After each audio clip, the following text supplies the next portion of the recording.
You just bought a $45,000 car.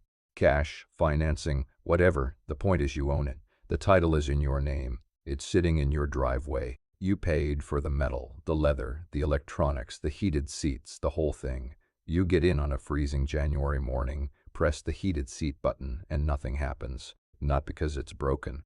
The hardware is right there, built into your seat, wired up, fully functional. But the car wants $18 a month to turn it on. $18 per month for seats you already paid for, in a car you already own, just to use a feature that's physically installed and ready to go. If that sounds like a dystopian joke, I've got bad news. It's not a joke, it's happening right now. Multiple car manufacturers are locking features behind monthly subscriptions, features built into the car at the factory, features you paid for when you bought the vehicle, features that require zero ongoing cost to the manufacturer to provide. And they're betting that you'll just shrug, tap subscribe, and accept it as normal. This isn't about streaming services or cloud storage or anything that actually costs money to run. This is about paying rent on hardware you own. And if you don't understand why this is happening, where it's going, and what it means for the future of car ownership, you're going to wake up in 5 years paying $300 a month in subscriptions just to use the car you already bought. Let's break it down. To understand why car companies are doing this, you have to understand how car companies make money and why the old way isn't enough for them anymore. Traditionally, a car manufacturer makes a car, sells it to a dealer, and that's it. Transaction done. They got paid. The problem, from the manufacturer's perspective, is that the relationship ends at the point of sale. You buy a Toyota. Toyota gets their money. Then you drive that Toyota for 10 years and Toyota doesn't see another dollar from you. Sure, you might buy parts or pay for service, but the bulk of that money goes to independent shops and aftermarket companies, not back to the manufacturer. Now look at the companies that Wall Street actually loves. Apple, Google, Netflix, Adobe, Microsoft. What do they have in common? Recurring revenue, subscriptions, monthly payments that never stop. A customer who pays once is worth X. A customer who pays every month for years is worth 10 times X. The stock market rewards recurring revenue models with higher valuations, and every CEO on the planet has gotten the memo.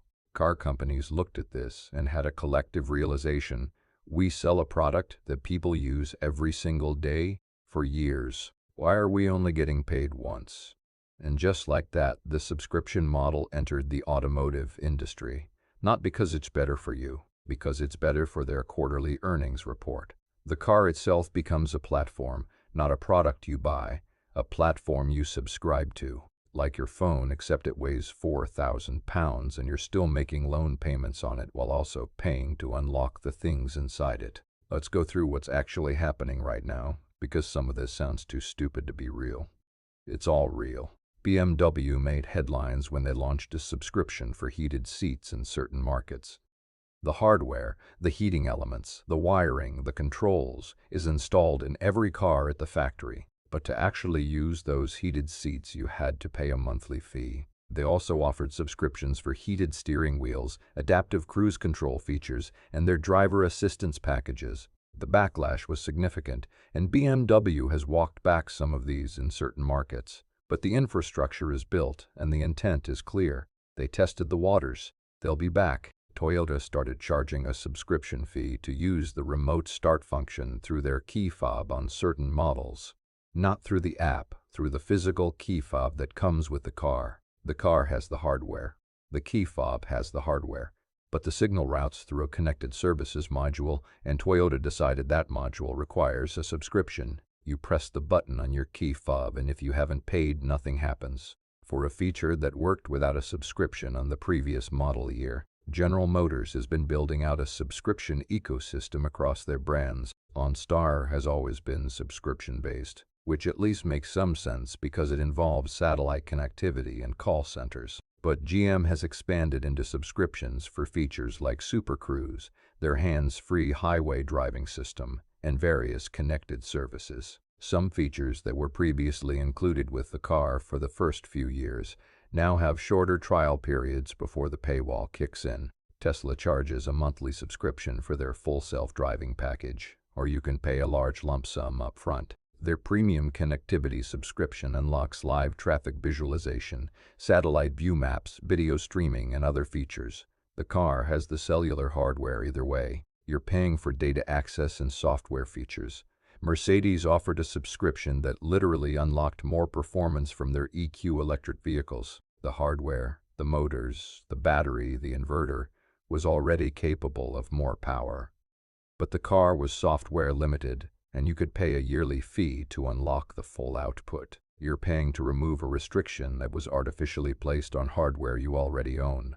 That's like buying a house and paying a monthly fee to use the upstairs. Stellantis, the parent company of Jeep, Dodge, Ram, Chrysler, and others, has been aggressively building out their connected services platform. Features like remote start, vehicle tracking, stolen vehicle assistance, and even certain convenience functions are being funneled into tiered subscription packages. Some of these features were previously free or came standard and are now being transitioned into paid services after an initial complimentary period expires.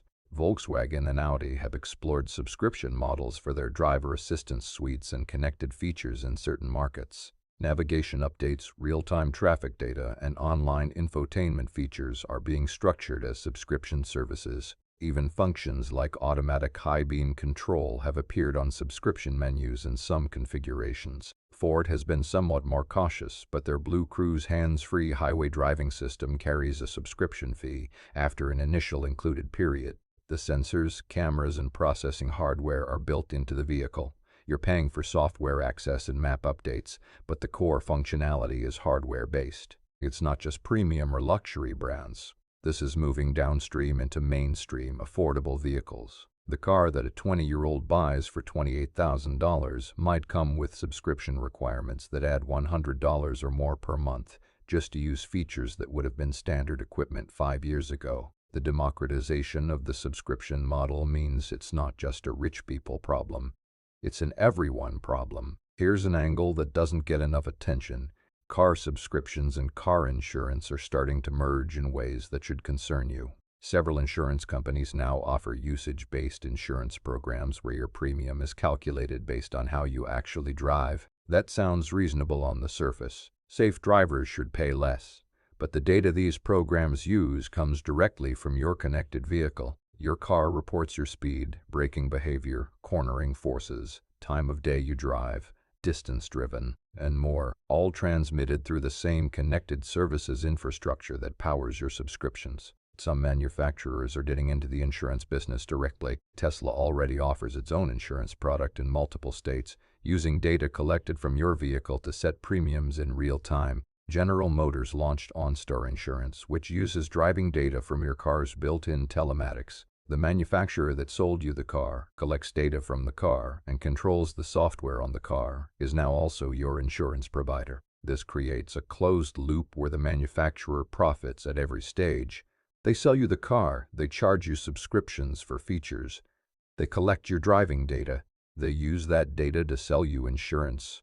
And if you drive in a way their algorithm doesn't like, your premium goes up, based on data collected by a system you're paying a subscription fee to access. The subscription isn't just a revenue stream, it's the entry point into a data ecosystem that monetizes your behavior across multiple industries. The heated seat subscription gets your account set up, the connected services keep your vehicle reporting, and the data flows to insurance, advertising, and analytics platforms that generate revenue far beyond the monthly fee you see on your credit card statement. The pattern is clear. The hardware is in the car. It was paid for when the car was manufactured. It was included in the purchase price, and then a software lock is placed on top of it, and you're charged to remove the lock. Here's the manufacturing logic that makes this financially brilliant and ethically gross at the same time. Traditionally, car manufacturers offer different trim levels with different physical hardware. The base model gets cloth seats. The mid-tier gets heated cloth. The top tier gets heated and cooled leather with massage. Each trim level has a different bill of materials, different parts, different assembly steps, different supply chains. That complexity costs money. Running 3 or 4 versions of the same seat down the assembly line is inefficient. The subscription model flips this entirely. Now the manufacturer builds one version of the car with all the hardware. Every single unit gets the heated seats, the premium audio amplifier, the driver assistance sensors, the performance-capable drivetrain. One configuration, one assembly process, one supply chain, maximum efficiency. Then they use software to lock and unlock features based on what you've paid for. The base model buyer gets the same physical car as the fully loaded buyer. The difference is entirely digital. Software flags in a computer determine which buttons work and which ones are grayed out. From a manufacturing standpoint, this is genius. You eliminate trim complexity, reduce assembly variations, simplify inventory management, and create an infinite number of configurations through software alone. A dealer doesn't need to stock 8 versions of the same car. They stock one version and sell you the features digitally after the fact. From a consumer standpoint, it means you're sitting in a car full of hardware you paid for, because the cost of that hardware was baked into the base price of every unit, and you're being asked to pay again to use it. The heated seat module costs the manufacturer the same whether you subscribe or not. It's in the car. It was built into the car. The price of the car reflects the cost of every component inside it, including the ones that are locked. You're not paying for a service. You're paying to flip a software switch on something you already own. Defenders of this model, and there are some, mostly people who own stock in car companies, will argue that this is no different from software subscriptions. Adobe charges monthly for Photoshop. Microsoft charges monthly for Office. Your phone has apps with subscriptions. Why should cars be any different? Here's why it's different. When you subscribe to Photoshop, you're paying for software that runs on servers, gets updated, requires cloud infrastructure, and would not exist on your computer without Adobe's ongoing involvement. There's a genuine, ongoing cost. Adobe employs engineers to maintain and improve the software. They run servers. They provide cloud storage. You're paying for a service that requires continuous resources to deliver. When you subscribe to heated seats, you're paying to remove a software lock from a resistive heating element embedded in foam and leather that requires zero ongoing involvement from the manufacturer. There are no servers. There are no updates. There's no cloud infrastructure. The heating element doesn't need maintenance from BMW's engineering team. It's a wire that gets warm when electricity passes through it. It worked the same way in 1995 and it works the same way now. The only reason you're paying monthly is because someone in a boardroom figured out they could make you. The software analogy also breaks down because you already paid for the hardware. When you buy a computer, you don't pay Dell a monthly fee to use the RAM you already purchased. When you buy a TV, you don't pay Samsung to unlock the pixels in the top half of the screen. The car subscription model is charging you to access physical components that are already installed, already paid for, and already yours. It's rent-seeking in the purest sense of the term. Now, and this is important, there are some car subscriptions that are genuinely service-based and make more sense.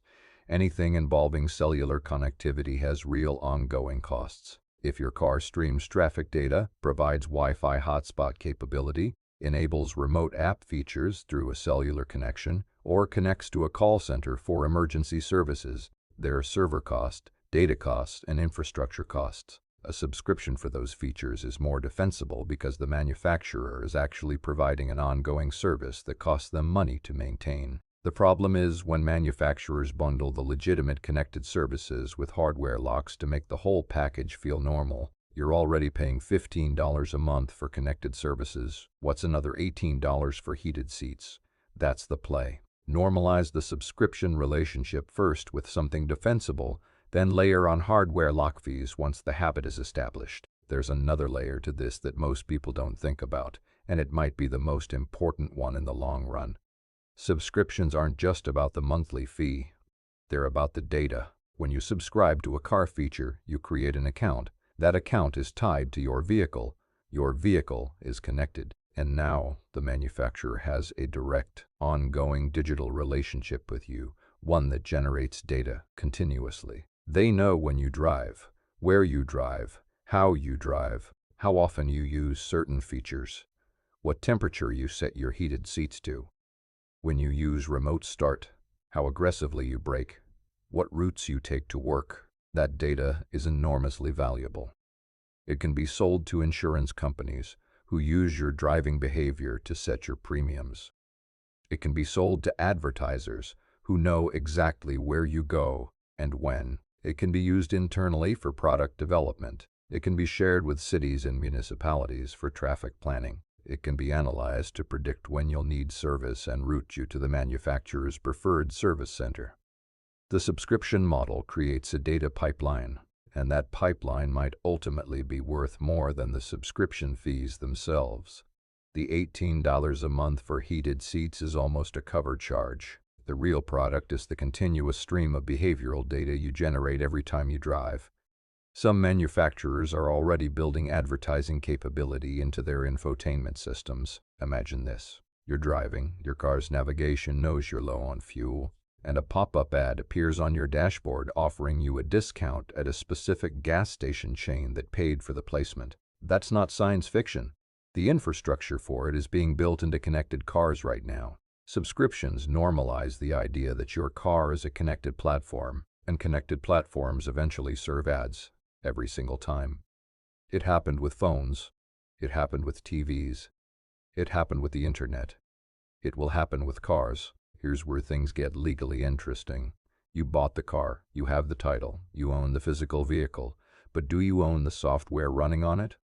Almost certainly not. Buried in the terms of service that nobody reads when they set up their car's infotainment account is a software license agreement. That agreement almost always states that the software is licensed, not owned. The manufacturer retains ownership of the code running on your car's computers. You have a license to use it, and that license can come with conditions, including subscription requirements for certain features. This is the same legal framework that allows John Deere to tell farmers they don't actually own the software on their tractors, even though they bought the tractor outright. It's the same logic that lets printer companies lock you into proprietary ink cartridges. It's the same argument that tech companies use to prevent you from repairing your own devices. The right to repair movement is pushing back on this, and there have been legislative efforts in multiple states and countries to ensure that consumers have the right to access, modify, and repair the products they purchase, including the software. The EU has been particularly aggressive about consumer rights in this space, but in the US, the legal landscape is still heavily tilted toward manufacturers. What this means practically is that jailbreaking your car's software to unlock features you haven't subscribed to is legally questionable, even if the hardware is yours. Manufacturers argue that bypassing software locks violates the Digital Millennium Copyright Act, DMCA, which prohibits circumventing digital rights management. The same law that makes it technically illegal to rip a DVD you bought could theoretically be used to come after someone who hacked their car to enable heated seats without paying. Will they actually sue individual car owners for this? Probably not.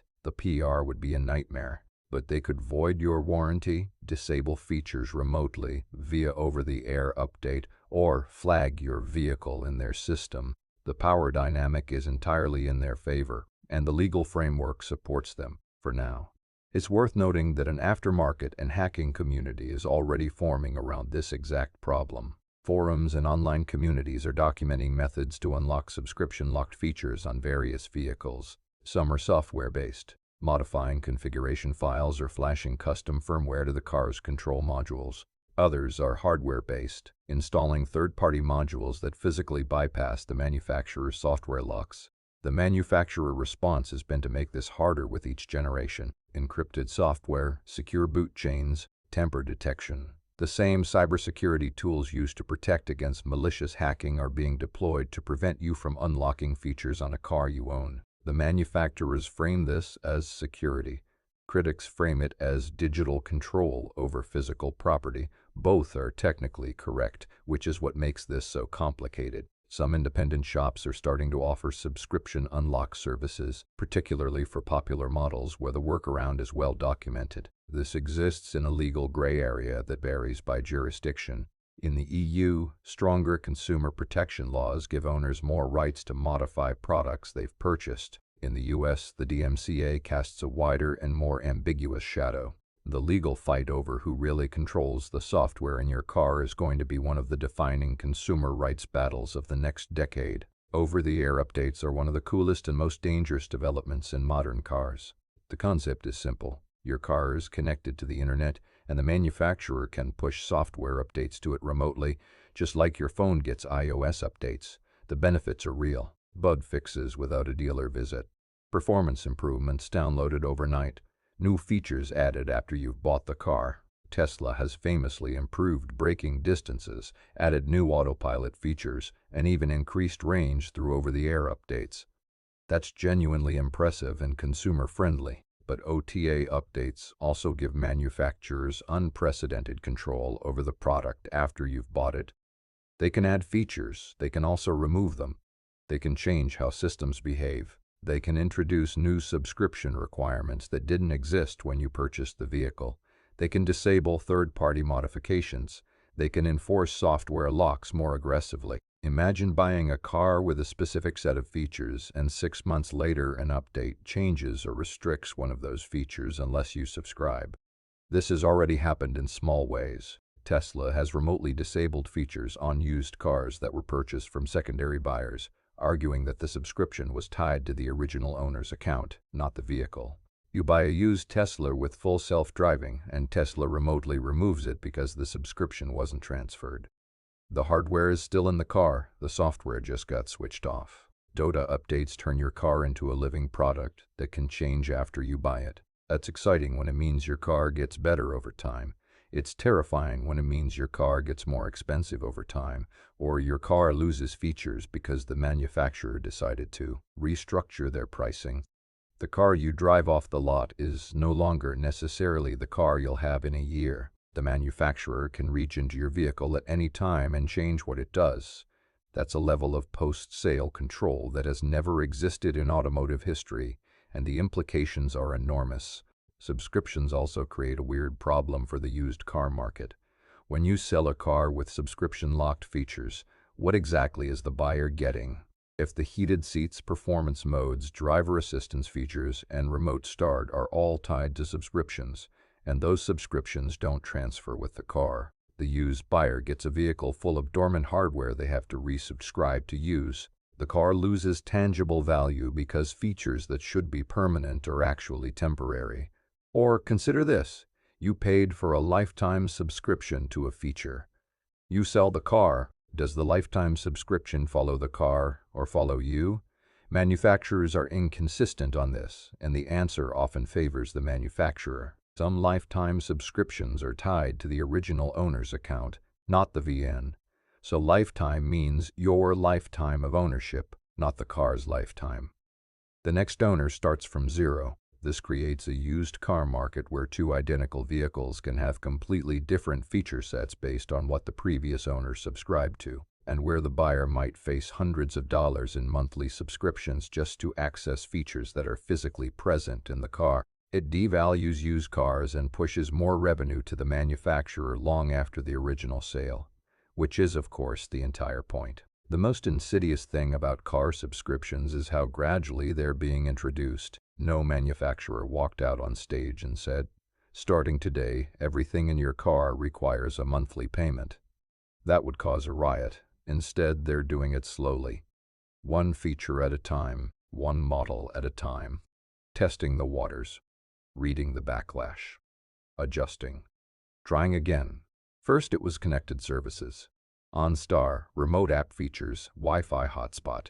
Reasonable. There are real costs there. People accepted it. Then it was advanced driver assistance. Super Cruise, full self-driving. More controversial, but these are complex software features that get updates and improvements. People debated it, but largely accepted it. Then it was performance unlocks. Pay to remove a software limiter and access the full power of hardware you already own. More pushback. But some people paid. Then it was heated seats. Physical hardware. A wire in a seat. Zero ongoing cost. Pure rent extraction. Significant backlash. Some pullback. But the infrastructure remains. Each step normalizes the next one. Each subscription you accept makes the next one feel less outrageous. 5 years from now, when your car has 12 different subscription tiers for features that were standard equipment a decade ago, You'll look back and wonder how it happened. It happened one feature at a time, each one just slightly more aggressive than the last, and each one relying on the fact that you'd already accepted the previous ones. It's the boiling frog. The water's getting warmer, and most people haven't noticed yet. So what's the play? How do you fight back against a system that's being built by companies with billion-dollar lobbying budgets and legal teams the size of small armies? Vote with your wallet. This is the most direct and most powerful thing you can do. Don't buy cars from manufacturers who lock physical hardware behind subscriptions. If enough people refuse, the model fails. Manufacturers are testing this because they think consumers will accept it. Prove them wrong. When you're shopping for a car, ask specifically which features require ongoing subscriptions. Make it a factor in your purchasing decision, right alongside reliability, price, and fuel economy. Support right-to-repair legislation. Multiple states and countries are pushing laws that protect consumers' rights to access, modify, and repair the products they buy, including the software. These laws directly threaten the subscription lock model because they establish that when you buy something, you actually own it, software and all. Pay attention to these bills. Support the organizations pushing for them. Read the fine print. Before you buy, understand exactly what's included, what's subscription-based, and what happens when the trial periods end. Many manufacturers include free trials of connected services and features for the first year or 3 years. When those trials expire, you start paying. Know what you're signing up for before you sign. Consider the total cost of ownership. That $40,000 car with $150 a month in feature subscriptions is actually a $40,000 car plus $1,800 a year in ongoing costs. Over 5 years, that's $9,000 in subscriptions. Over 10 years, $18,000. Add that to the purchase price when you're comparing vehicles. The car with fewer subscriptions and a slightly higher sticker price might actually be the cheaper option long term. Push back publicly. Manufacturers monitor social media, forums, reviews, and customer feedback. When BMW floated heated seat subscriptions, the public backlash was loud enough that they paused the rollout in some markets. Consumer outrage works. It doesn't always win, but it slows things down and forces companies to recalculate whether the subscription revenue is worth the brand damage. Let me paint you the optimistic scenario and the pessimistic scenario. Optimistic: consumer backlash and right-to-repair legislation force manufacturers to limit subscriptions to genuinely service-based features, things that involve ongoing infrastructure, connectivity, and software development. Physical hardware features remain permanently unlocked when you buy the car. Manufacturers find other ways to generate recurring revenue that actually provide value. Over-the-air performance upgrades, new software features, premium content, genuine services. Pessimistic: subscriptions become the norm. Every feature is tiered. Your base car is a locked box that you progressively unlock through monthly payments. Heated seats, premium audio, full engine power, advanced safety features, cosmetic lighting, performance modes, all behind paywalls. The monthly cost of fully unlocking your car rivals a second car payment. Used cars become devalued because features don't transfer. Independent repair shops can't access the software, and every mile you drive generates data that's sold to the highest bidder. The reality will probably land somewhere in the middle. But where it lands depends entirely on what consumers accept. Every subscription you sign up for without complaint tells the manufacturer that the model works. Every purchase you make from a company that doesn't use this model tells the industry that consumers value ownership. The fight isn't about $18 a month for heated seats. It's about whether you actually own the car you paid for, or whether ownership is just an illusion wrapped in a monthly billing cycle. Car companies are locking hardware features behind monthly subscriptions because Wall Street loves recurring revenue. Heated seats, remote start, performance modes, and driver assistance features are being paywalled despite being physically installed in every car. Manufacturers save money by building one fully loaded car and using software to lock and unlock features. You pay for all the hardware in the base price and then pay again to use it. The "it's just like software" argument doesn't hold up because there's no ongoing cost to the manufacturer for a heating element in a seat. Your car's connected platform generates data that's potentially worth more than the subscriptions themselves. Over-the-air updates give manufacturers the power to change your car after you buy it, adding or removing features remotely. Subscriptions create resale problems because features don't always transfer to the next owner. The model is being introduced gradually so you don't notice the water boiling. Vote with your wallet, support right to repair, and calculate the true cost of ownership including subscriptions before you buy. You wouldn't buy a house and then pay a monthly fee to use the upstairs bathroom. You wouldn't buy a TV and subscribe to unlock the left half of the screen. You wouldn't buy a jacket and pay $5 a month for the zipper to work. But that's exactly what's happening with cars. The hardware is in the vehicle. You paid for it, and then someone in a corporate boardroom decided you should pay for it again. And again. Every month. Forever.